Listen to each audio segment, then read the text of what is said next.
নমস্কাৰ, মোৰ নাম শ্ৰী হৰ্ষিতা হৰিপ্ৰিয়া গোস্বামী। মই আজি এটা সাধু ক'বলৈ ওলাইছোঁ। সাধুটোৰ নাম হৈছে ঘৰিয়াল আৰু বান্দৰ। বহু সময় কথা, এটা ঘৰিয়ালে এখন হাবিত বাস কৰিছিলে। কিন্তু সি বহুত বুঢ়া আৰু বয়স আৰু দুৰ্বল আছিল। সি বহুত দিনৰ পিছত এমাহ দুমাহৰ পিছত নিজৰ চিকাৰ কৰিবলৈ নোৱাৰিছিলে। কাৰণ সি বহুত দুৰ্বল হৈ গৈছিলে আৰু বহুত বুঢ়াও হৈছিলে।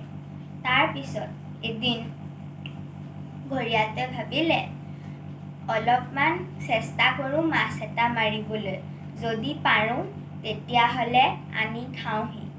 সি তাৰপিছত নদীলৈ গ'ল আৰু মাছ এটা মাৰিবলৈ চেষ্টা কৰিলে। কিন্তু সি এটাও মাছ মাৰিবলৈ নোৱাৰিলে। তেতিয়া সি ভাবিলে, অলপমান সময় গছৰ তলত জিৰণি লোৱাই ভাল হ'ব। তেতিয়া সি গৈ গছৰ তলত জিৰণি লৈ থাকোঁতে ওপৰত দেখিলে যে এটা বান্দৰে কিবা খাই আছে। তেতিয়া বান্দৰক ক'লে, হেল্ল' বান্দৰ ভাই, তুমি কি খাই আছা? মোকো অলপমান দিবা নেকি? খাবও কৰিছোঁ, মোৰ বহুত ভোক লাগিছে। তেতিয়া বান্দৰে ক'লে, মই মিঠা মিঠা জামু খাই আছোঁ, লোৱা তুমিও খোৱা। তেতিয়া বান্দৰটোৱে ঘৰিয়ালক জামুখিনি দিলে আৰু ঘৰিয়ালে খাই ক'লে, বৰ ধুনীয়া, বহুত মিঠা জামু বন্ধু। তেতিয়া ঘৰিয়ালটোৱে ক'লে, আজিৰ পৰা তুমিও মোৰ বন্ধু। তেতিয়া বান্দৰটোৱে ক'লে, হয়, কিয় নহয়, আজিৰ পৰা ময়ো তোমাৰ বন্ধু। তেতিয়া ঘৰিয়ালটোৱে ক'লে, মই বহুত দয়ালু যে মই তোমাৰ নিচিনা বন্ধু পাইছোঁ। তেতিয়া বান্দৰটোৱে ক'লে, ব'লা বন্ধু, এতিয়া আমি দুয়োটাই অলপমান খেলোঁ, গান গাওঁ, নাচোঁ, ব'লা। তেতিয়া ঘৰিয়ালটোৰ পিঠিত উঠি বান্দৰটোৱে গোটেই নদীত বহুত ধুনীয়াকৈ ফুৰি আহে।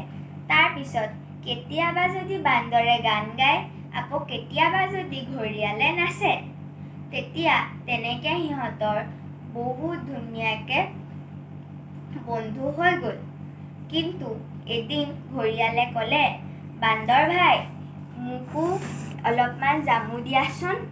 এতিয়া মই মোৰ পত্নীক গৈ খুৱামগৈ, তেওঁ বহুত ভাল পাব চাগে খাই। তেতিয়া বান্দৰে কৈছে, কিয় নহয়, মই এতিয়াই দিছোঁ, লোৱা। তাৰপিছত বান্দৰটোৱে ঘৰিয়ালক জামুখিনি দিলে আৰু জামু দিয়াৰ পিছত ঘৰিয়ালটো তাৰ পৰা গুচি আহিল। তেতিয়া ঘৰিয়ালে ঘৰিয়ালৰ পত্নীৰ ওচৰলৈ গ'ল আৰু গৈ ক'লে যে, চোৱা, মই তোমাৰ কাৰণে কি লৈ আনিছোঁ। মোৰ বন্ধু বান্দৰে তোমাৰ কাৰণে জামু দি পঠিয়াইছে। তেতিয়া পত্নীজনীয়ে খাই ক'লে, অঁ, এয়া দেখোন সঁচাকেই বৰ মিঠা, মই বহুত ভাল পাইছোঁ খাই। শুনাচোন, তুমি কাইলৈ যাবা আৰু বান্দৰ ভাইক ক'বা, কি বান্দৰ ভাই, মোক যে তুমি জামুখিনি দিছিলা, তেতিয়া মোৰ পত্নীয়ে খাই বৰ ভাল পালে। কিন্তু এতিয়া মই তোমাৰ লগত এটা বহুত ডাঙৰ কথা আলোচনা কৰোঁ। তেতিয়া পত্নীজনীয়ে ঘৰিয়ালটোক ক'লে, ঘৰিয়াল, শুনা, তুমিতো মোক জামু আনি দিলা, কিন্তু তোমাৰ যদি বন্ধুৱে ইমান ধুনীয়া জামু দিছে, ইমান মিঠা দিছে, সিটো তেতিয়াহ'লে সদায় খাই জামু, তেতিয়াহ'লে তাৰ কলিজাখনেই কিমান মিঠা হ'ব। তেতিয়া ঘৰিয়ালটোৱে ক'লে, অঁ, সি সঁচাকেই বৰ ভাল। তেতিয়া ঘৰিয়ালজনীয়ে ক'লে, কি শুনা, তুমি কাইলৈ তোমাৰ বন্ধুৰ কলিজাখন মোৰ ওচৰলৈ লৈ আনিবা। তেতিয়া ঘৰিয়ালটোৱে ভাবিলে, কি মই নিজৰ বন্ধুৰ লগত কেনেকৈ বিশ্বাসঘাতকতা কৰোঁ। তেতিয়া পত্নীজনীক ক'লে, মই মোৰ নিজৰ বন্ধুৰ লগত কেতিয়াও বিশ্বাসঘাতকতা কৰিব নোৱাৰোঁ। কিন্তু তেতিয়া পত্নীজনীয়ে ক'লে, কি তুমি যদি মোক বান্দৰৰ কলিজাখন আনি নিদিয়া তেতিয়াহ'লে মই মৰি যাম। তেতিয়া ঘৰিয়ালটোৱে ক'লে, ঠিক আছে, মই চেষ্টা কৰিম। তেতিয়া বান্দৰটোৰ ওচৰলৈ আকৌ ঘৰিয়ালটো গৈ আকৌ ক'লেগৈ কি, বান্দৰ ভাই, তুমি যোনটো মোক জামু দিছিলা মোৰ পত্নীজনীয়ে খাই বৰ ভাল পালে। এতিয়া শুনা, আজিৰ সাজটো তুমি আমাৰ ঘৰতে খাবাগে, ব'লা, মোৰ পত্নীয়ে তোমাক আজি মাতিছে। তেতিয়া বান্দৰটোক লৈ গ'ল ঘৰিয়ালে। তেতিয়া বান্দৰটোৱে ক'লে কি, ঘৰিয়াল ভাই, আজিতো তুমি মোক লৈ গৈছা, কিন্তু তোমাৰ পত্নীয়ে কি বনাইছে মোৰ কাৰণে? তেতিয়া ঘৰিয়ালে ক'লে, মোৰ পত্নীয়ে আজি তোমাৰ কাৰণে কল বনাইছে। তুমিতো কল খাই বৰ ভাল পোৱা, কলেদিয়ে বহুত বস্তু বনাইছে আৰু লগতে বহুত গাল ফল মূল আছে। তেতিয়া বান্দৰটোৱে কৈছে, আৰে বাহ, এইটো দেখোন বহুত চমৎকাৰ হৈ গ'লগে। আজি দেখোন তোমাৰ ঘৰতে গৈ মিঠা মিঠা ফল খাবলৈকে মজা লাগিব। তেতিয়া গ'ল আৰু গৈ পেলাই ঘৰিয়ালটোৱে ভাবিলে, মই নিজৰ বন্ধুক সঁচা কথাটোৱে কৈ দিওঁ নেকি? মই যদি তাক সঁচা কথাটো কৈ দিওঁ তেতিয়া সি মোৰ কাৰণে নিজৰ জানখনেই বচাব পাৰিব। তেতিয়া কলিজাখন নিয়াৰ কথাটো ঘৰিয়ালে বান্দৰক কৈ দিলে কি, বান্দৰ ভাই, মোক তুমি যে কৈছিলা কি মই তোমাৰ ঘৰলৈ খাবলৈ যাম, কিন্তু তুমি আচলতে যাব নেলাগে। তেতিয়া বান্দৰে সুধিলে, কিয় বন্ধু? মইতো তোমাৰ ঘৰলৈ যাম বুলি কৈছোঁৱে, তেতিয়াহ'লে কিয় মোক মানা কৰিছা? তুমিওতো মোক মাতিছা না?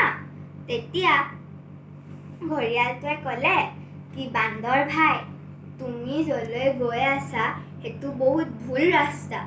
মোৰ পত্নীয়ে তোমাক মাতা নাই, উল্টা মোৰ পত্নীয়ে তোমাৰ কলিজাখন খাবলৈ বিচাৰিছে। তেতিয়া বান্দৰটো বহুত চিন্তাত পৰিল আৰু বান্দৰটোৱে ক'লে কি যে, ঠিক আছে। বান্দৰ মূৰত এটা বহুত ধুনীয়া বুদ্ধি আহিল আৰু সি ক'লে কি যে, আমি নিজৰ জানবিলাক নিজৰ কলিজাবিলাক গছতে সজাই থওঁ। ব'লা বন্ধু, এতিয়া তুমি মোক তালৈকে লৈ যোৱা, মই তোমাক মোৰ কলিজাখন তোমাৰ পত্নীক দি দিবাগে গৈ। তেতিয়া ঘৰিয়ালটোৱে ক'লে কি, আমি এনেই ইমান দূৰলৈ আহিলোঁ, এতিয়া ঠিক আছে বাৰু, ব'লা, মই আকৌ তোমাৰ জানটো লৈ আনোগৈ। তেতিয়া বান্দৰ আৰু ঘৰিয়াল আকৌ গ'ল। বান্দৰ একে জাপে একদম গছত উঠিলেগে আৰু ক'লে, হে বন্ধু, তুমি কিমান বেঙা। মই যদি মোৰ কলিজাটো গছতে থৈ দিওঁ, মই তেতিয়াহ'লে কেনেকৈ জীয়াই থাকিব পাৰিম? বন্ধু, মই তোমাক বহুত বেয়া পাইছোঁ। তুমি আমাৰ বন্ধুত্বৰ নামত বিশ্বাসঘাতকতা কৰিলা, যোৱা ইয়াৰ পৰা। তেতিয়া ঘৰিয়ালটোৱে দুখত তাৰপৰা গ'লগৈ আৰু ইয়াৰ পৰা আমি এইটোৱে শিকিলোঁ কি যে, আমি কেতিয়াও বন্ধুৰ নামত বিশ্বাসঘাতকতা কৰিবলৈ কেতিয়াও নেপায়, নহ'লে আমি বহুত ডাঙৰ ফল পাম ইয়াৰ। ধন্যবাদ।